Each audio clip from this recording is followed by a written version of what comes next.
11 సంవత్సరాలు ముందు కంటిన్యూ చల్లలేదు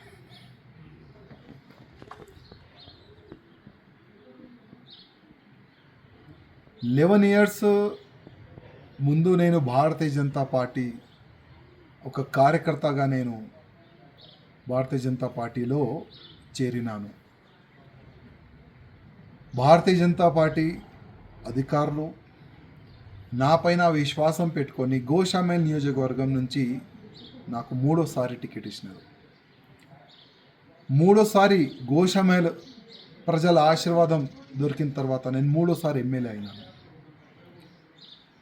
కంటిన్యూగా నా గోషామేల్ ప్రజలు సేవ చేసుకుంటా కంటిన్యూగా దేశం పట్ల, హిందూ సమాజం పట్ల, గౌమాత గురించి, లవ్ జిహాద్ గురించి నేను పోరాడుతూనే ఉన్నాను. అందరు కూడా చూస్తున్నారు. కానీ ఇవాళ ల్యాక్స్ ఆఫ్ భారతీయ జనతా పార్టీ కార్యకర్తల గొంతుకి ఆ గొంతుని నేను ఢిల్లీ వరకు తీసుకొని వెళ్ళాలనుకున్నాను. కానీ నేను అక్కడ ఫెయిల్ అయిన అనుకున్నాను.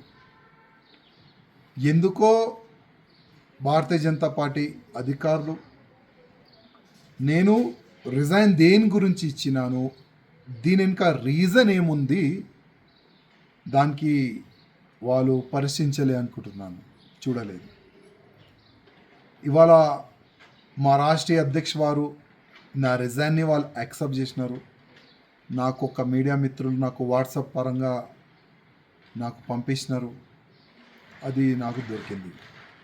కానీ ఇవాళ నుంచి కంటిన్యూగా నా దేశానికి, నా భారతదేశానికి హిందూ రాష్ట్రంగా చేయాలని, గోమాతని రక్షించడానికి, లవ్ జిహాద్ కానీ అన్ని విధాలుగా ప్రతి ఒక్క హిందూ కార్యకర్తకి ఒక ఛత్రపతి శివాజీ మహారాజ్ లాగా తయారు చేయడానికి ఇప్పటి నుంచి నేను ఇంకా అగ్రెసివ్గా నేను పనిచేస్తానని ప్రతి ఒక్క హిందూ కార్యకర్తకి నేను హామీ ఇస్తున్నాను. ఏ కార్యకర్త కూడా భయపడొద్దు, ఏ కార్యకర్త కూడా బాధపడద్దు.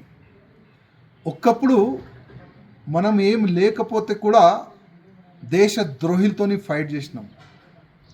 మూడోసారి ఎమ్మెల్యే అయిన తర్వాత కూడా దేశ ద్రోహులతోని, ధర్మ ద్రోహులతోని ఫైట్ చేసినాం.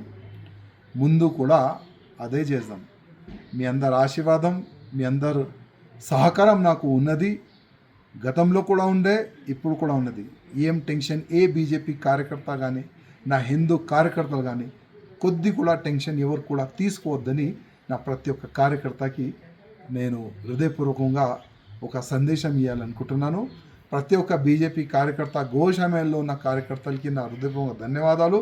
మూడోసారి నాకు ఆశీర్వాదం ఇచ్చినందుకు. జై శ్రీరామ్.